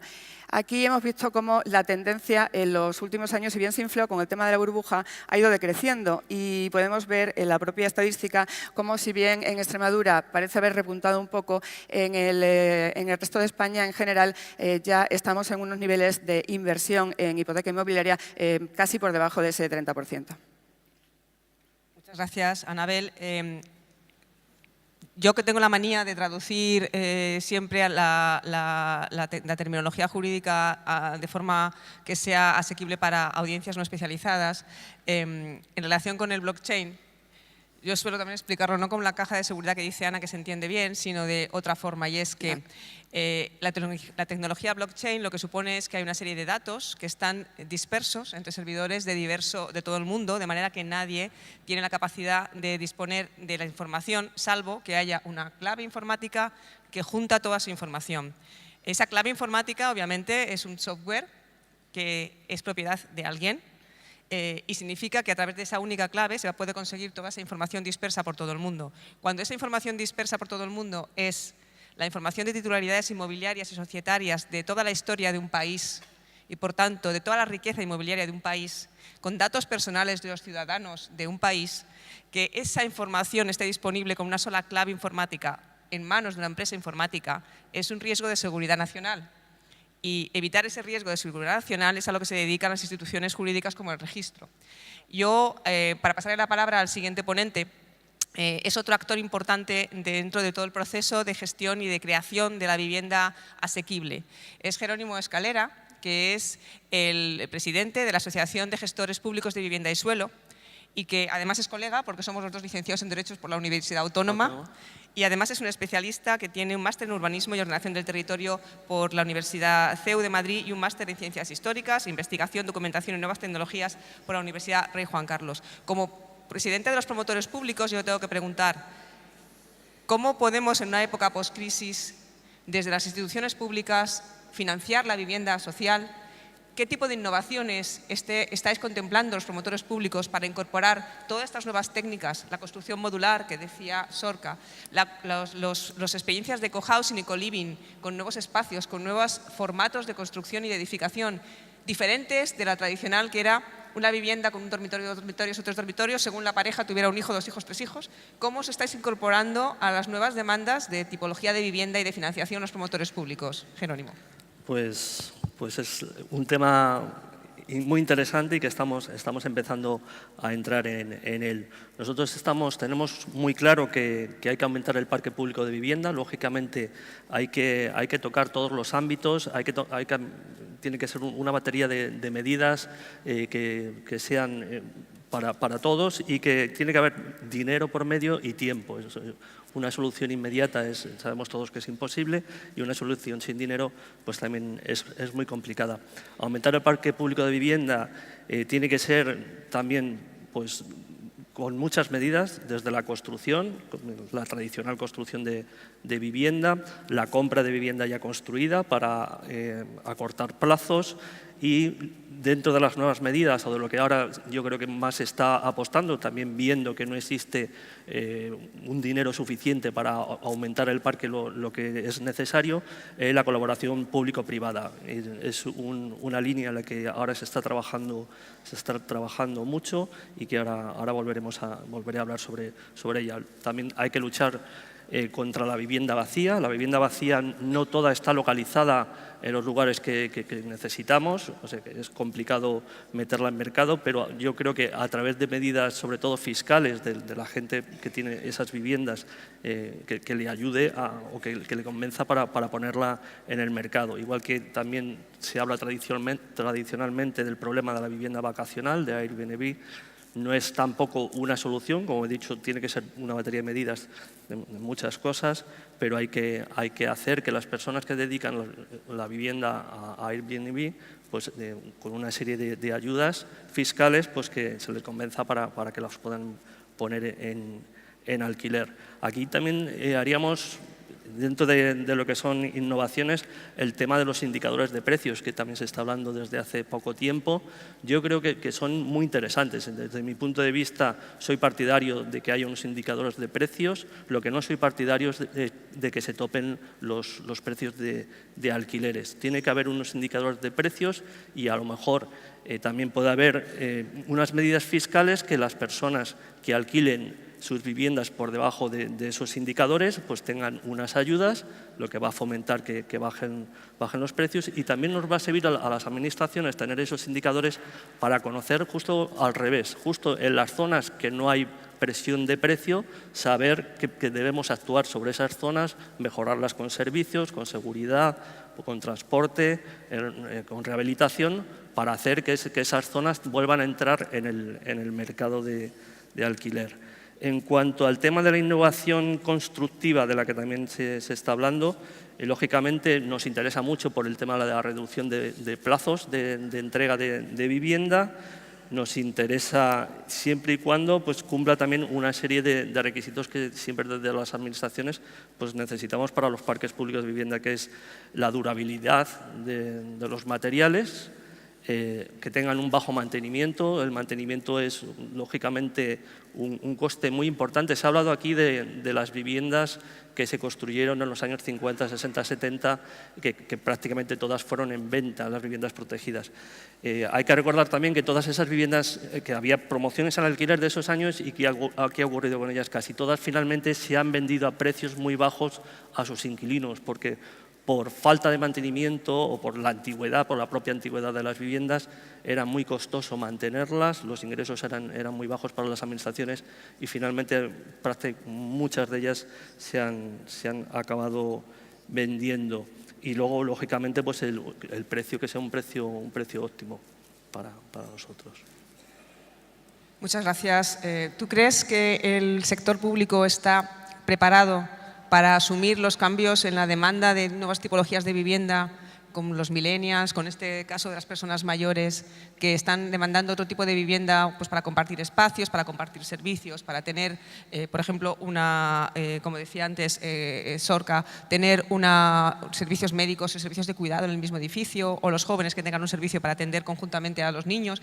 ¿Los promotores públicos, la normativa, les permite adaptarse a este modelo o todavía la normativa es demasiado rígida? Hombre, nosotros se está trabajando en esa línea y ya hay ejemplos. A través de la asociación, uno de los valores importantes de nuestra asociación es poner en común las buenas prácticas, donde una cosa que se ha hecho bien y que funciona, pues que todos tengamos conocimiento, y sí se está trabajando en estas líneas. Siempre, lógicamente, tenemos los problemas de intervención y secretaría, de temas legales, de que muchas veces no encaja, como por ejemplo cuando se trabaja sobre suelos dotacionales. Hay muchos de estos casos que se pueden construir sobre suelos dotacionales, pero desde los planes generales y desde las interpretaciones que se hacen desde Secretaría de Intervención, pues muchas veces es complicado poder actuar sobre sobre ello. Pero sí que se está trabajando ahí. Pues se piensa, por ejemplo, para temas de mayores que aporten su vivienda a la empresa municipal. Desde la empresa municipal nosotros la alquilamos a otra familia, esos ingresos se descontaría del gasto que están ellos haciendo en estas viviendas de mayores e intentar compensar ahí. En cuanto a jóvenes también, pues sí que hay promociones. Por ejemplo, en Ginebra, cuando estuvimos en Ginebra la última visita, fuimos a ver una promoción pues que prácticamente tenían muchas zonas comunes, o sea, unas viviendas con zonas comunes donde tenían pues, las cocinas, lavandería y luego pues sí tenían una zona propia que era más reducida, lo que hacía que pudiera ser un precio que ellos pudieran abordar, y mientras que desde que te emancipas hasta que vas a crear tu familia, pues es una solución importante para ellos para poder también ahorrar algo de dinero para luego pues, si van a comprar o van a ir a otra vivienda. Como vemos, tenemos aquí especialistas que nos van a llevar al último escalón de esta sesión, y el último escalón es el que tiene la sartén por el mango, puesto que es el poder público, los poderes públicos, las administraciones públicas. Tenemos con nosotros a Fernando Blanco, que es el secretario general de Presidencia de la Junta de Andalucía de Extremadura, perdona, de la Junta de Extremadura. Es licenciado en Derecho, máster universitario en Urbanismo y Ordenación del Territorio y es funcionario de la Administración Local de Habilitación Nacional, interventor de la Administración Local. Fernando, tú, como miembro de una administración que tiene capacidad legislativa, ¿cómo desde la administración pública se pueden incorporar estas innovaciones legales, las innovaciones técnicas y presupuestarias? ¿Y cómo conseguir una coordinación entre los diferentes municipios para que la política de vivienda, de asequibilidad, se parta de unas bases igualitarias entre todos los ciudadanos de la región y por extensión de España?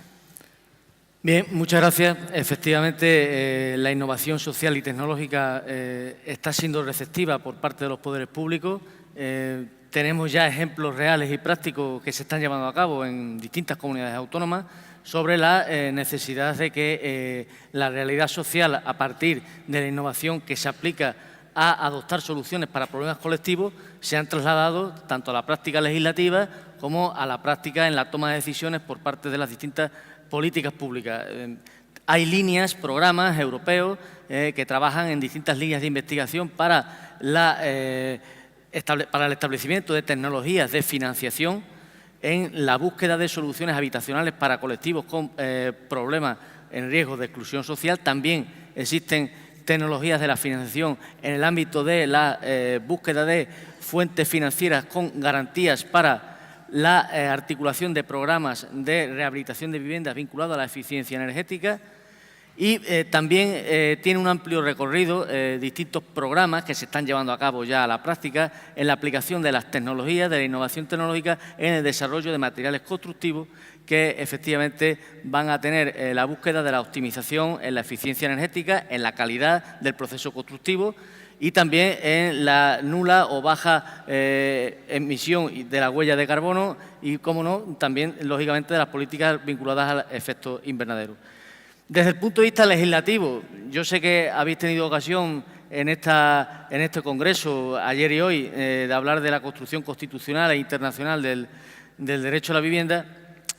Se han dado pasos importantes por muchas comunidades autónomas, pero hemos tenido la respuesta del Tribunal Constitucional, que ha dejado vivos ciertos artículos de estas leyes que pretendían dar una solución efectiva a los problemas que la crisis económica ha generado, y se ha quedado a medias. Se han dado pasos importantes, se han aplicado por parte de distintas comunidades autónomas técnicas innovadoras del derecho, como es la posibilidad de tener un derecho de adquisición preferente, el derecho de tanteo por parte de la Administración Pública en lo referente a aquellas viviendas que están inmersas en un proceso de ejecución hipotecaria, la obligatoriedad de la intermediación bancaria de las viviendas con los propietarios en proceso de desahucio en ejecución hipotecaria, también la definición de la vivienda deshabitada, la posibilidad de establecer una política sancionadora y canon específico que graven la situación de viviendas deshabitadas por más de 2 años, etcétera. Pero ha habido otras prácticas que no se han podido llevar a cabo. Y a mí me llama poderosamente la atención, habéis tenido ocasión de reflexionar esta mañana y ayer sobre la conceptualización del derecho a la vivienda como derecho humano en distintos tratados internacionales, la definición del derecho a la vivienda por parte del Tribunal de Justicia de la Unión Europea y por parte del Comité de Derechos Económicos y Sociales de Europa. Y, sin embargo, la aplicación de la estructura de nuestra Carta Magna en lo que es la parte dogmática y la identificación de la política de vivienda como un principio rector de la política social y económica en el artículo 47, desvinculado del concepto de función social de la propiedad, no me quisiera extender, pero quiero llegar a un sitio, si me lo permite la exégesis, me llama poderosamente la atención que en otros derechos, en otros principios rectores, como el derecho a la integridad física vinculado al derecho al medio ambiente del artículo 45, se le ha dado el tratamiento jurisprudencial por parte del Tribunal Constitucional como derecho fundamental. También ha ocurrido lo mismo con el derecho a la negociación colectiva, vinculándolo a la libertad sindical. Por lo tanto, ha habido esa conexión de aquellos principios rectores que no son derechos fundamentales para un tratamiento jurídico como derecho fundamental. Parece razonable que en estos tiempos la política de vivienda, que está fundamentalmente al servicio del cumplimiento de la función social del derecho a la propiedad, se conecte el contenido esencial de ese derecho fundamental con ese principio rector. Y de tal suerte que no hubiera que hacer falta ninguna necesidad de modificación legislativa o constitucional para darle un tratamiento por parte de los poderes públicos al derecho a la vivienda como un derecho fundamental. Y eso cambiaría la práctica jurídica, política y la toma de decisiones. No obstante, creo que se puede avanzar por ese camino, se debe de avanzar por ese camino y también, hablando de prácticas que me preguntabas, de prácticas y de aplicaciones de la innovación social, la innovación tecnológica al ámbito de los poderes públicos en la política de vivienda, pues señalar que, bueno, la necesidad del control de los precios de alquiler ha llevado a que, por ejemplo, comunidades autónomas como Euskadi, en 2020, ya todo su parque público de vivienda, el 100% esté destinado al alquiler, con una finalidad del control del precio del alquiler. También que la calificación de la vivienda como vivienda de protección oficial sea a perpetuidad de calificación oficial, para que no existan variabilidades en la determinación del precio de compraventa y este permanezca inmutable. Los procesos que ha habido de negociación colaborativa con las entidades financieras, con las Sareb, con los propios promotores privados para habilitar parques privados de vivienda y ponerlos a servicio para llevar a cabo una política de precios contenida, son prácticas que son una realidad. Hay que avanzar en ellas.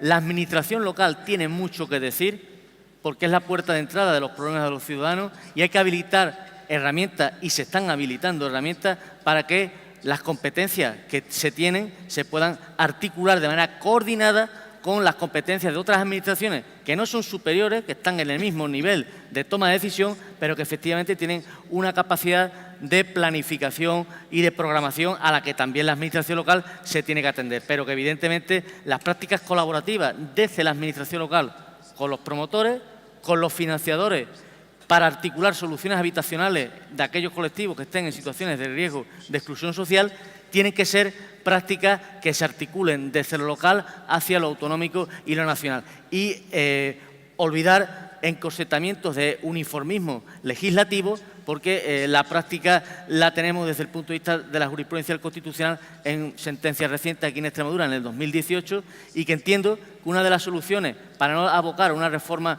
constitucional dura y aplicar el derecho a la vivienda como un derecho fundamental sería esa que he señalado y que abriría las puertas a posibles soluciones. También, por finalizar en algunas de las soluciones que se dan desde los poderes públicos a estas necesidades, la innovación tecnológica, habéis hablado del blockchain, son herramientas necesarias y se están articulando proyectos financiados también por fondos europeos y son reales, para articular plataformas de datos que necesita la propia Administración y los poderes públicos para estar coordinados en la toma de conocimiento que se necesita para conocer el estado de situación de los parques públicos de vivienda y para adoptar medidas en la eficacia, en la eficiencia y en la monitorización de la toma de decisiones, y también para particularizar esas decisiones hacia los colectivos más vulnerables.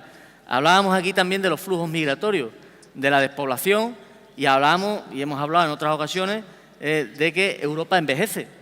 Extremadura envejece, España envejece, Europa envejece. Las tasas de natalidad, las tasas de fecundidad, las tasas de envejecimiento. Tenemos que hacer políticas de vivienda adaptadas y se están haciendo políticas de vivienda adaptadas no solamente para los jóvenes, sino también para los mayores. Desde la responsabilidad social de los de las políticas de economía colaborativa y también desde la responsabilidad social empresarial, vinculando al sector empresarial en todo aquello que tiene que ver con la accesibilidad de la vivienda en este sector de la población, que va a ser un sector emergente, que va a ser un sector que se tiene que ver como una oportunidad y no como un problema, como una oportunidad para nuevos bienes y servicios, en este caso relacionados con la vivienda, pero también con otros muchos, y que puede generar empleo, puede generar riqueza en el medio rural y que sobre todo puede generar sostenibilidad desde el punto de vista económico, social, pero también medioambiental, con estas otras técnicas de eficiencia energética que se están trabajando también de distintas líneas por parte de los poderes públicos. Creo que los retos son importantes, pero creo que también las capacidades que tiene una sociedad de transformar las leyes, de transformar las prácticas administrativas y al final la práctica judicial, es una realidad tangible en este ámbito, la hemos visto y tenemos ejemplos magníficos que se han puesto de manifiesto y que seguramente tendremos hoy la ocasión de conocer y de poder charlar y conversar con ellos, y creo que tenemos que seguir por el camino de seguir avanzando en la conquista del derecho a la vivienda como un derecho que en la práctica se ha tratado jurídicamente como un derecho fundamental, porque eso abriría las puertas a los bloqueos legislativos que de algún modo nos han marcado desde la última jurisprudencia y que ciertamente limitan las capacidades de habilitar políticas públicas flexibles y adaptables. Y en este marco, más que en ningún otro, políticas flexibles y adaptables son más que necesarias. Por eso la involucración multinivel, local, autonómica y estatal es fundamental. Gracias, Fernando. Como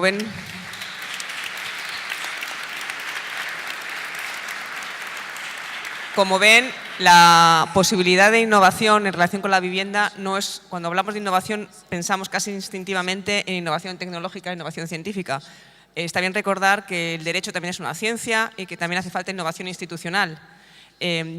Lo que hoy hemos hablado aquí demuestra que estamos en un momento histórico decisivo en cuanto a que los cambios que está experimentando la sociedad son radicales en relación con los que ha experimentado antes. Probablemente el cambio en los últimos, desde que estamos en el siglo XXI, derivado de la crisis económica, derivado de los avances tecnológicos, derivado de los nuevos modelos de sociedad, nos van a obligar a todos, a los profesores de universidad, a los científicos académicos, a los empresarios, tanto públicos como privados, por supuesto a los poderes públicos y a los juristas y a los servidores públicos, a cambiar radicalmente nuestra mentalidad. El derecho a la vivienda, como bien decía Fernando, no está recogido en la Constitución española como un derecho fundamental, está recogido como un principio rector de la actividad social y económica, y no tiene mucho sentido que pensemos que sí que es un derecho fundamental la inviolabilidad del domicilio si no tenemos un domicilio en el que vivir. ¿Cómo va a ser inviolable nuestro domicilio si la vivienda no es un derecho fundamental? Por tanto, desde el derecho, y yo me aplico el cuento, tenemos la obligación de innovar, de pensar qué tipo de figuras está demandando la sociedad. Nuestras sociedades civilizadas, avanzadas en el mundo, el primer mundo, las sociedades de los países ricos tienen una problemática muy diferente a los países en desarrollo y, por tanto, las soluciones que tenemos que ofrecer no se parecen en nada en los países a los que se ha referido el profesor Geder, a los países en los que podemos vivir o Europa como vive Sorca.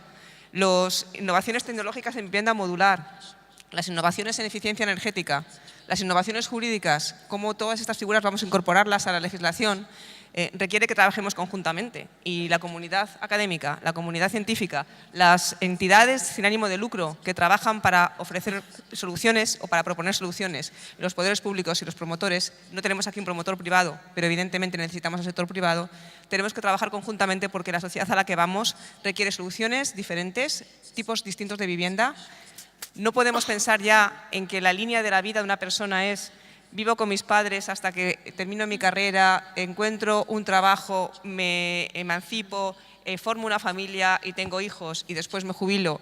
Esa línea de vida ha cambiado, ha saltado por los aires. Ahora ya no se sigue esta forma de vida en casi ningún país. Tenemos que pensar en una sociedad diversa, en una sociedad plural, en diferentes modos de familia, diferentes modos de convivencia, y tenemos todos la obligación de dar solución a estos nuevos problemas de vivienda desde nuestros respectivos ámbitos de responsabilidad. Yo quería simplemente, para terminar, que cada uno de vosotros incorporase una conclusión, una idea fuerza, un mensaje que queráis que la audiencia retenga desde vuestra respectiva especialidad. Y con esto ya damos por terminada la mesa redonda. Voy a invitar en primer lugar a Sorka, que ha sido la primera que ha hablado. Déjanos un mensaje con el que quedarnos, en el que pensar. In fact, I would really like to reinforce the words from our last speaker here, Fernando, yes, to really see this as opportunity and a challenge to see, we know what the needs are, we know there's a lack of housing, adapted housing for young people, for the elderly, we know we need to meet the climate goals, we have the ideas, there is funding available, so to really mobilize and take this opportunity, take this challenge, and make the changes that need to be made.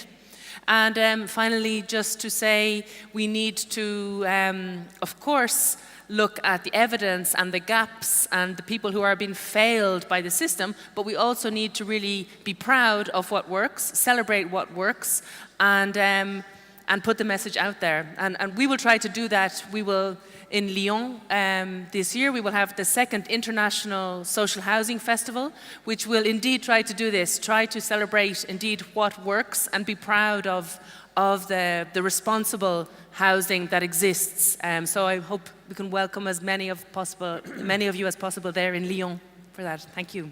Thank you, Sorka. Mr. Professor Koeder, your last remarks, the conclusion, the message you want to have the audience in mind. Oh my. Well, I think it's worthwhile to look at other examples, to jog the mind, to see, okay, well, what else works in the different situations? Otherwise, I think we're always stuck in the same route. We need to think broader. We need to think, look at other contexts. El profesor provocando hasta el último minuto. Profesor Nazarre. Muchas gracias. Bueno, pues en la línea que comentabas, Beatriz, yo creo que es muy importante comprender que estamos en una sociedad líquida, en la cual todo es muy cambiante por muchos motivos. Yo creo que instituciones de derecho, y especialmente de derecho civil, que son instituciones milenarias, ¿no? Tienen que tener la capacidad de adaptarse y de entenderse con los derechos humanos para dar respuesta a estas nuevas necesidades. Muchas gracias, profesor. Anabel, desde el punto de vista de la institución jurídica que garantiza la seguridad, mensaje y conclusión. Mensaje que, desde luego, hay nuevas formas de acceso a la vivienda, hay que alentarlas, pero creo que siempre dentro de la legalidad. Y estas otras formas irregulares solucionan un problema, creo que a corto plazo, pero generan otro a más largo plazo. Con lo cual yo insisto en el tema de la legalidad y de la protección jurídica. Jerónimo, desde el punto de vista de los promotores públicos, pide que te está escuchando el poder público.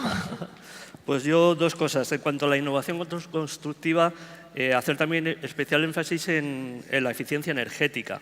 La eficiencia energética tanto en la defensa del medio ambiente como lo que yo creo que también es igual de importante o casi más en cuanto a la pobreza energética. En cuanto a la pobreza energética y las ayudas o las soluciones que estamos dando a las familias. Le estamos dando a lo mejor una vivienda en alquiler pública que se va a ahorrar 300 euros, pero a lo mejor se tiene que gastar 400 euros en calentarla. Al final, si sumas los costes totales, no estamos ayudando en nada. Esa eficiencia energética tiene que estar en los parques públicos de vivienda. Y ya que me dejas pedir algo, pues recordar dos datos, ¿no? Recordar que el parque público de vivienda es prácticamente el 1% del total de las viviendas. He escuchado, la verdad que he estado bastante de acuerdo con todo lo que ha dicho el responsable del Ministerio hoy y ha dado una cifra muy parecida, son cifras que van variando, pero hoy yo creo que el Ministerio ha estado hablando de unas cifras que todos estamos más o menos de acuerdo. Y luego lo que es la inversión, el dinero que se invierte en vivienda. Nosotros pedimos desde nuestra asociación que sea el 1% del PIB, ya que tenemos un parque público tan pequeño, hay que hacer un esfuerzo importante para aumentarlo. Hay que destinar un 1% cuando consideramos que ahora mismo lo que se está utilizando es el 0,01%. O sea, es un esfuerzo importante, pero es totalmente necesario. Y para terminar, voy a citar a Carme Atrilla, que ya ha sido citada hoy aquí, que dice que no conozco ninguna política de vivienda que no comprometa mucho dinero público. Bueno, voy a darle la palabra para cerrar esta mesa a Fernando, ya que está en su tierra y anfitrión, y que nos dé un mensaje para concluir. Yo el mensaje que puedo trasladar como colofón de esta mesa y en las distintas temáticas a las que se ha tratado el derecho a la vivienda es que no hay mayor poder de transformar una sociedad que el poder que tienen los propios ciudadanos. Ese poder de transformar la sociedad se ha demostrado que es posible de manera bien articulada en el ámbito del sector de la vivienda y que tenemos que seguir avanzando juntos, poderes públicos y ciudadanos, y que tenemos que establecer la interlocución y el diálogo necesario para que las soluciones habitacionales, para que el derecho a la vivienda sea el derecho básico de cualquier ser humano, sea una garantía que todos nos demos como reto que es de presente pero que también es de futuro. Pues muchas gracias a todos los de la mesa, gracias a la audiencia por su atenta consideración y damos por terminada la mesa y pasamos a la ceremonia de clausura. Muchas gracias.